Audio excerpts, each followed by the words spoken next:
I love to dance. It's a passion of mine. Dance for me was a way for me to truly express myself. I think it's more than a love.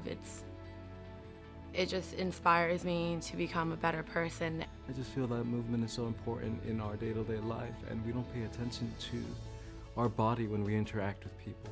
The table was like a place where we all met. It was a place where we spoke, we argued, we fought, just like a regular table. Like you meet around the table, you eat, you converse. So that's the meaning that I gave to that table. The table to me was, I guess you could call it like a tower of learning. And basically it's a point where every information passes through at that one point. Connecting Babble with my movement was a little hard at first. Once I got into articulating my words and learning how to put phrases together with the right intentions and the right, I guess, emphasis on my speech and sound, it was really easy to mix it with my movement. Now when I'm dancing, I just kind of go through everything that I've lived through and I'm able to project it a lot more. We are understanding each other based on the cues and the different movements. We're able to communicate in a language that doesn't even exist. To learn to babble, Amy had us she had us practicing exercises with each other. It didn't come quickly for anybody, I don't think, and just going it over and over again, just thinking, be clear in what you're saying, know what you're saying, and just enunciate.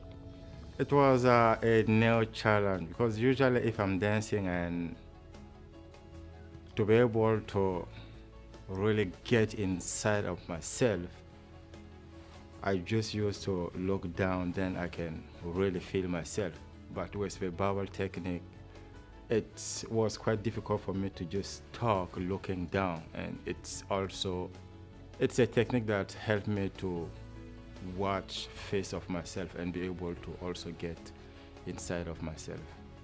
And I just finally was able to let loose of any self-consciousness I had, and I was able to go out on stage with courage, knowing I had the backup of my peers and live within the Babble world. When I began to practice Babble, I started to become very uncomfortable with myself. It was like peeling back a layer that I had never exposed. It was so tough for me to do, but I think ultimately showing that to people kind of helped free myself up for what was about to come. Or I've never spoken in a dance performance like that, and just being able to have my voice project out into an audience has helped. Just like it felt cleansing for my body to just have this sound come out of me that I didn't know I could have come out of me.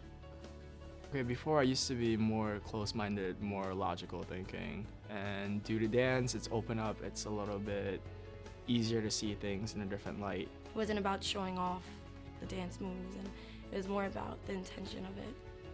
And when I was dancing that piece, I've never felt so connected to myself, ever. Not just with dance, but with myself. It goes along with having more depth into my work and deepening into and tapping into something that I never knew that would ever happen has just brought out more and inspired me to do more stuff with my life. I learned to be a part of something bigger and trust that the others around me are going to do the same and really make it work. At Stony Brook University, my experience of dance has absolutely transformed me into the person I've always wanted to become, honestly. Dance definitely secures me as a person and for my work, and trusting my colleagues was just the greatest feeling inside myself. The one time in my life where I could go somewhere and feel completely accepted, even though maybe I wasn't as trained as the other dancers there, and I was challenged in new ways, and you know, I'm not trying to move on to my life to become a professional ballerina, but I plan on dancing for the rest of my life no matter what.